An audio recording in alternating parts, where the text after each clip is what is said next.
जैसा कि हमें पता है कि during the process of aerobic respiration main जो फ्यूल इस्तेमाल हो रहा है वो क्या है, ग्लूकोज है। और ये glucose through the process of glycolysis किस में कन्वर्ट होता है, पायरुवेट में। और इससे कुछ एटीपी ग्लाइकोलाइसिस के दौरान भी एक्सट्रैक्ट होती है, लेकिन इस पायरुवेट से फर्दर एनर्जी निकाली जा सकती है बशर्ते कि हम इसको अगर ट्रांसपोर्ट करने में कामयाब हो जाएं इनटू द माइटोकॉन्ड्रियल मैट्रिक्स, जहां पर एक बहुत ही इंपॉर्टेंट साइकिल होगा, that is called Krebs cycle.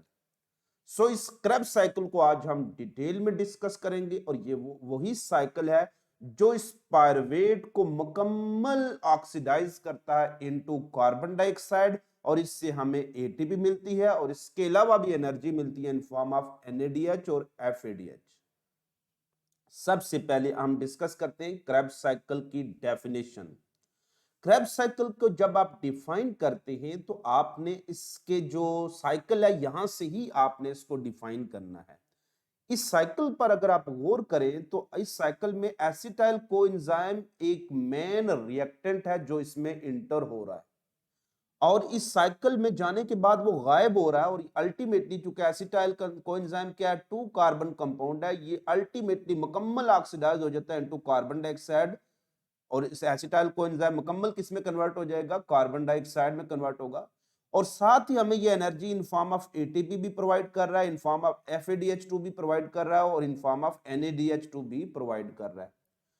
ये जब ऑक्सीडेशन होती है तो डिफरेंट स्टेप्स में होती है, और हर स्टेप को अपनी अपनी रिस्पेक्टिव एंजाइम जो होती है वो उसको क्या कर रही होती है, कैटालाइज कर रही होती है।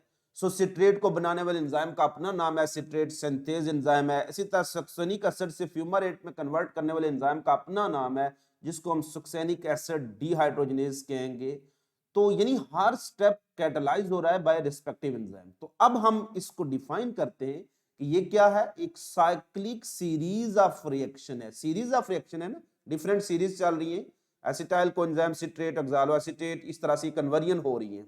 तो cyclic series of reaction catalysed by respective enzymes, यानी हर रिएक्शन अपनी रिस्पेक्टिव या रेलेवेंट एंजाइम से कैटालाइज हो रहा है, ड्यूरिंग विच, इसके दौरान हो क्या रहा है, ये जो two carbon compound acetyl coenzyme है कंप्लीटली ऑक्सीडाइज हो रहा है इनटू कार्बन डाइऑक्साइड, और इसमें यील्डिंग एनर्जी, एनर्जी किस फॉर्म में मिल रही है, ज्यादातर एनर्जी यहां पर हमें मिल रही है इन फॉर्म ऑफ एनएडीएच, उसके बाद एफएडीएच और फिर एटीपी। अब हम आते हैं क्रेब्स साइकिल की इक्वेशन। यहां पर कुछ स्टूडेंट्स बहुत ज्यादा मिस्टेक करते हैं। वो मिस्टेक क्या है, जब आपसे क्रेब्स साइकिल के रिएक्टेंट या फाइनल प्रोडक्ट या मेन प्रोडक्ट पूछा जाएगा तो आपने उसका आंसर क्रेब्स साइकिल की इक्वेशन से करना है। अब क्रेब्स साइकिल में आप देखें कि हम क्या यूज कर रहे हैं, एक एसिटाइल कोएंजाइम यूज कर रहे हैं, वन एसिटाइल कोएंजाइम। बाकी ये जो इनसाइड साइकिल के अंदर जितने भी कंपाउंड हैं ये एक्चुअली इंटरमीडिएट होते हैं, they used again and again और प्रोड्यूस होते रहते हैं, लिहाजा ये उसके मेन रिएक्टेंट की लिस्ट में नहीं आएंगे। मेन रिएक्टेंट इसका क्या है, एसिटाइल कोएंजाइम ए ही है। इसके अलावा यहाँ पर कुछ oxidising agent in form of N A D है, और वो कितने यूज हो रहे हैं, एक एनएडी यहाँ यूज हो रहा है, दूसरा यहाँ यूज हो रहा है, और तीसरा ये लास्ट पर। तो ये तीन एनएडी इस्तेमाल हो रहे हैं। एक एफएडी भी ऑक्सीडाइजिंग एजेंट है, वो एक एफएडी इस्तेमाल हो रहा है। इसके अलावा एंड पर आप देखें जो फाइनल आपको आउटपुट मिल रहा है वो किस फॉर्म में, एटीपी की फॉर्म में, लेकिन ये किससे बन रहा है, एडीपी और इनऑर्गेनिक फॉस्फेट से बन रहा है। सो एक एडीपी और इनऑर्गेनिक फॉस्फेट इसमें इस्तेमाल हो रहा है। अभी पानी के मॉलिक्यूल को मैं इतना ज्यादा डिस्कस नहीं करता क्योंकि वो इंटरमीडिएट होते हैं, बनते रहते हैं, यूज होते रहते हैं। अब ये है हमारे पास मेन रिएक्टेंट की लिस्ट जो एसिटाइल कोएंजाइम जो क्रेब्स साइकिल में इस्तेमाल हो रही है। So main reactant of Krebs cycle क्या होता है, that is called acetyl coenzyme. So अगर क्वेश्चन आ जाए which one enter into the Krebs cycle, तो हमेशा क्या होता है, एसिटाइल कोएंजाइम ए, या इसको हम क्या कहेंगे, एक्टिव एसीटेट कहेंगे। एसिटाइल कोएंजाइम मुकम्मल ऑक्सीडाइज हो जाता है किसमें, कार्बन डाइऑक्साइड में। कितने मॉलिक्यूल, एक और दो कार्बन डाइऑक्साइड के मॉलिक्यूल बन रहे हैं। NAD3 किसमें कन्वर्ट होंगे, 3 NADH2 में, एक FADH2 में, और ADP प्लस इनऑर्गेनिक फास्फेट को मिलाकर क्या बन जाएगा, ATP। तो मेन प्रोडक्ट जो इसके हैं क्रेब्स साइकिल के, ये सारे इसके मेन प्रोडक्ट हैं। How many carbon dioxide are produced during one Krebs cycle, 2। How many NADH3, how many FADH1, how many ATP, 1। So Krebs cycle की डिस्कवरी की बात आती है तो क्रैब साइकिल को डिस्कवर जिस साइंटिस्ट ने मेनली किया वो आपकी स्क्रीन पर मौजूद है और उसके बैक पर उसका वो बनाया हुआ पूरे का पूरा क्रैब साइकिल का चार्ट भी मौजूद है। इसने 1937 में इसने डिस्कवर किया था, लेकिन इसके साथ ही इसका एक कोलीग है विलियम आर्थर जॉनसन, उसने भी क्रैब साइकिल की डिस्कवरी में जो बहुत ज्यादा रोल प्ले किया है। So mainly Krebs cycle was discovered by जो Krebs and its colleague. Location, अक्सर क्वेश्चन पूछा जाता है क्रैब साइकिल कहां होता है। इन जनरल बात जब भी हम करेंगे तो हम माइटोकॉन्ड्रिया के रेफरेंस से बात करेंगे। तो माइटोकॉन्ड्रिया का जो इनर पार्ट होता है इसको माइटोकॉन्ड्रियल मैट्रिक्स कहते हैं। तो इन जनरल क्रैब साइकिल कहां होगा? माइटोकॉन्ड्रियल मैट्रिक्स में होगा। आंसर क्या करेंगे? Mitochondrial matrix. बाज़ औक़ात इस माइटोकॉन्ड्रियल मैट्रिक्स की बजाय इसका दूसरा नाम इनर चैम्बर भी है, तो आप इनर चैम्बर भी लिख सकते हैं, या फिर इसको हम स्ट्रोमा ऑफ माइटोकॉन्ड्रिया भी कह सकते हैं। लेकिन एक्सेप्शनल केस को कभी भी नहीं भूलना। अगर यही क्वेश्चन आ जाए कि इन बैक्टीरिया या इन प्रोकैरियोट क्रैब साइकिल कहां होगा, चूंकि प्रोकैरियोट जो होते हैं उसमें माइटोकॉन्ड्रिया नहीं पाया जाता, तो वहां पर ये रिएक्शन साइटोप्लाज्म में होगा। अब सवाल ये पैदा होता है कि ये माइटोकॉन्ड्रियल मैट्रिक्स में क्यों होता है। उसकी रीजन ये होती है कि all the enzymes that actually catalyse the Krebs cycle are found within the mitochondrial matrix. Other name भी हैं इस क्रैब साइकिल के, और बाज़ औक़ात आपको क्रैब साइकिल डिफरेंट नेम के साथ पूछ लिया जाता है और बच्चे कहते हैं कि सर वो पेपर में जो कुछ पूछा गया वो हमारे सिलेबस में नहीं था।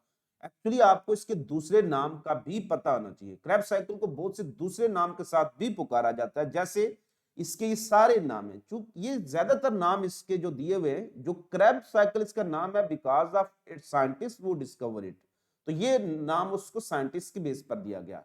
लेकिन इसका दूसरा नाम है सिट्रिक एसिड साइकिल, क्योंकि इसमें फर्स्ट स्टेबल प्रोडक्ट क्या बनता है? सिट्रिक एसिड, जिसकी आयनिक फॉर्म को हम सिट्रेट कहते हैं।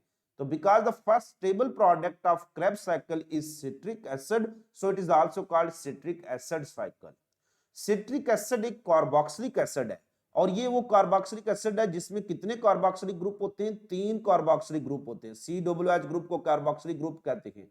तो because citric acid is a tricarboxylic acid, so इसलिए इसको हम ट्राई कार्बोक्सिलिक एसिड साइकिल भी कहते हैं। चूंकि ट्राई कार्बोक्सिलिक एसिड को एब्रिविएट करके T for try, C for carboxylic, A for acid, इसलिए इसको TCA साइकिल भी कहते हैं। इसके अलावा चूंकि फर्स्ट स्टेबल प्रोडक्ट इसका कितने कार्बन पर मुश्तमिल है? C6, तो इसलिए इसको C6 पाथवे भी कहते हैं। तो ये डिफरेंट नेम्स जो क्रैब साइकिल के आपको पता ना चाहिए। बाज़ औक़ात आपसे क्वेश्चन आ जाता है right A note on TCA cycle. अब इसके जो स्टेप्स है, इस पर मेन वीडियो भी बनी है कि आपने इसको कैसे ड्रा करना है, वो वीडियो आप देख सकते हैं। उसका लिंक मैं आपको इसी डिस्क्रिप्शन में प्रोवाइड कर दूंगा, और वैसे भी आप थंबनेल पर लिखेंगे how to draw Krebs cycle, तो वो आपको वीडियो मिल जाएगी इसी प्लेलिस्ट में। सो स्टेप्स इसके कौन कौन से हैं? अब जो पहला स्टेप्स होता है इसका, वो oxaloacetate to citrate conversion है।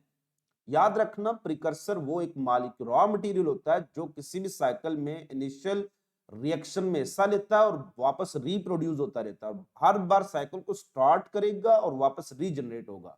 इस लिहाज से main reactant of Krebs cycle क्या होगा? एसिटाइल कोएंजाइम ए, लेकिन इसका जो प्रिकर्सर होता है वो ऑक्सालो एसीटेट 4 कार्बन कंपाउंड होता है। तो रिएक्शन यहां से स्टार्ट होगा। सो फर्स्ट स्टेप में ऑक्सालो एसीटेट एक 4 carbon compound 2 carbon compound acetyl coenzyme से रिएक्ट करेगा और एक सिट्रेट या सिट्रिक एसिड बनेगा जिसको सिट्रेट कहेंगे, 6 carbon compound.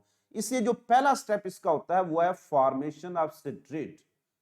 Acetyl coenzyme A enter into the cycle, react with 4 carbon compound oxaloacetate and citrate, a 6 carbon compound citrate is formed.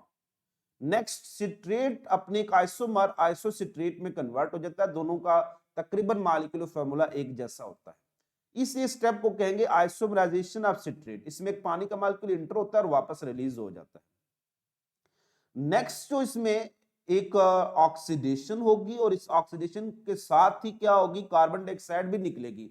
इसको कहते हैं ऑक्सीडेटिव डीकार्बोक्सिलेशन। ऑक्सीडेशन जो ऑक्सीडेशन साथ डीकार्बोक्सिलेशन भी होगी तो इसको हम कहेंगे ऑक्सीडेटिव डीकार्बोक्सिलेशन। अब इस ऑक्सीडेटिव डीकार्बोक्सिलेशन में क्या होगा कि आइसोसिट्रेट में से एक कार्बन डाइऑक्साइड का मॉलिक्यूल निकलेगा, कार्बन डाइऑक्साइड के निकले को कहेंगे डीकार्बोक्सिलेशन, और साथ ही जो NAD है वो अब इसमें से प्रोटॉन और इलेक्ट्रॉन निकालकर NADH2 में कन्वर्ट हो जाएगा, यानी NAD की रिडक्शन हो जाएगी और आइसोसिट्रेट की डीकार्बोक्सिलेशन भी होगी और ऑक्सीडेशन भी होगी, इसलिए इसको कहेंगे फर्स्ट ऑक्सीडेटिव डीकार्बोक्सिलेशन। तो isocitrate undergo deoxidation followed by decarboxylation and it is converted into 5 carbon compound called alpha ketoglutarate। ये सारे फैटी एसिड हैं जिनकी आयनिक फॉर्म के एंड पर 8 पड़ा आप लिखेंगे, जैसे एसिटिक एसिड से एसीटेट। फिर दोबारा से क्या होगा कि 5 carbon compound alpha ketoglutarate convert हो जाएगा सक्सिनाइल कोएंजाइम एक एक्टिव सक्सिनेट 4 कार्बन कंपाउंड में। यहां पर भी उसी तरह से प्रोसेस रिपीट होगा, इसको भी हम कहेंगे ऑक्सीडेटिव डीकार्बोक्सिलेशन। इसको भी आप ऐसे ही लिखेंगे कि second oxidative decarboxylation occur and 5 carbon compound alpha ketoglutarate is converted into a active succinate into a 4 carbon compound called active succinate या succinyl coenzyme A। यहां पर coenzyme इंटर होगी तो इसको एक्टिव उसकी एनर्जी को कुछ देर के लिए होल्ड करेगी।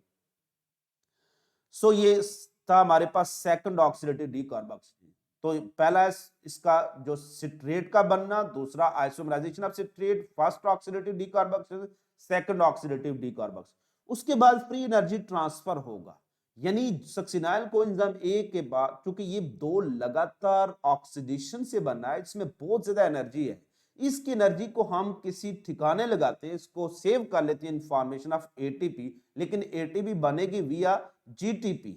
जीटीपी भी एटीपी की तरह ही एक एनर्जी का मॉलिक्यूल है, लेकिन वो ज्यादा देर तक एनर्जी को स्टोर नहीं कर सकता।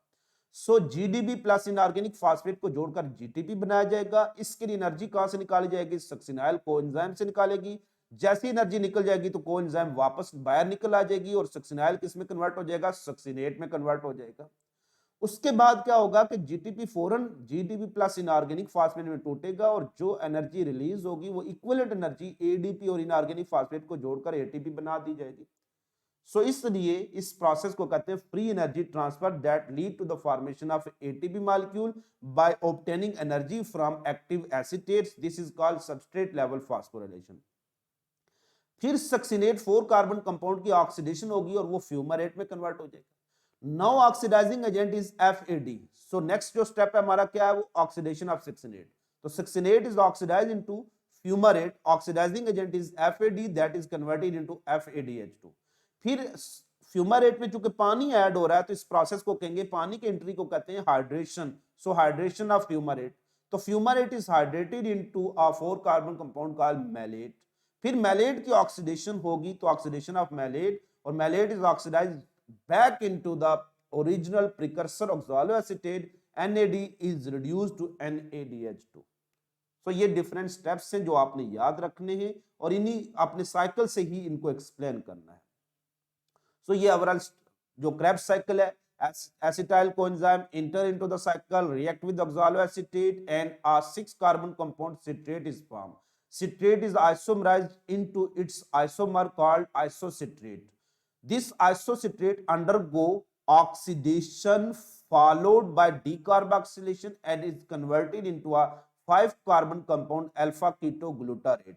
This 5 carbon compound alpha ketoglutarate undergo a second oxidation followed by decarboxylation and it is converted into a high energy active succinate that is called succinyl coenzyme A.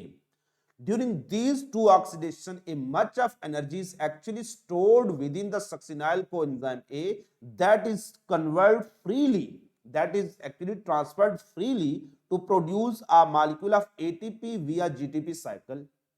Next, this 4 carbon compound succinate is oxidized into fumarate, a 4 carbon compound, but now oxidizing agent is FAD that is reduced into FADH2.